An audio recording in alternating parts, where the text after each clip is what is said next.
કેન્દ્રીય ગૃહમંત્રી અમિત શાહ આજે અમદાવાદમાં જીએમડીસી ગ્રાઉન્ડ ખાતે હિન્દુ આધ્યાત્મિક મેળાને ઉદ્ઘાટિત કર્યો હતો। આ મેળાના ઉદ્ઘાટન પ્રસંગમાં સંબોધન કરતા અમિત શાહે જણાવ્યું હતું કે ભારતીય મૂલ્યોને સાચવવાનું કામ હિન્દુ આધ્યાત્મિક સેવા સંસ્થા અને અભિનંદન પાઠવ્યા હતા। તેમણે ઉમેર્યું હતું કે ગુજરાતના યુવાનો અહીંથી વિવિધ પ્રતિકૃતિઓ અને મંદિર સહિત વિવિધ ધાર્મિક સંસ્થા તેમજ ભારતીય ધાર્મિક સંસ્કૃતિથી માહિતગાર થઈ શકશે। આ તકે બોલતા તેમણે પ્રયાગરાજમાં ચાલતા મહાકુંભને સમરસતાનો સૌથી મોટો પ્રતીક ગણાવ્યો હતો।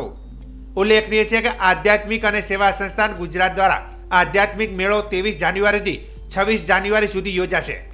તેમાં વિવિધ સાંસ્કૃતિક ધાર્મિક સર્જનાત્મક વિષયોનું સમન્વય કરવામાં આવ્યું છે, જેમાં 11 થી વધુ મંદિરોનું લાઈવ દર્શન, કુંભ મેળા દર્શન, ગંગા આરતી તેમજ વનવાસી ગ્રામ મુખ્ય આકર્ષણ છે। કેન્દ્રીય ગૃહમંત્રી આજે તેમના ભરચક કાર્યક્રમો પૈકી આજે અમદાવાદ શહેરમાં રૂપિયા 651 કરોડના વિકાસના કાર્યોનું લોકાર્પણ ખાતમુહૂર્ત કરશે। ત્યારબાદ તેઓ સુરત જવા રવાના થશે, જ્યાં ડુમસ રોડ ખાતે કેન્સર હોસ્પિટલનું લોકાર્પણ કરશે। તેમજ સુરતથી પરત અમદાવાદ આવીને તેઓ અમદાવાદ મ્યુનિસિપલ કોર્પોરેશનના વિવિધ વિકાસ કાર્યોનું લોકાર્પણ અને ખાતમુહૂર્ત પણ કરશે। કાશ્મીરની અંદર ધારા 300 કલમ 370 સમાપ્ત થઈ ગઈ।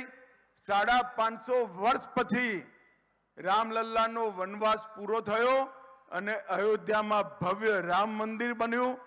કાશી વિશ્વનાથનો કોરિડોર બન્યો।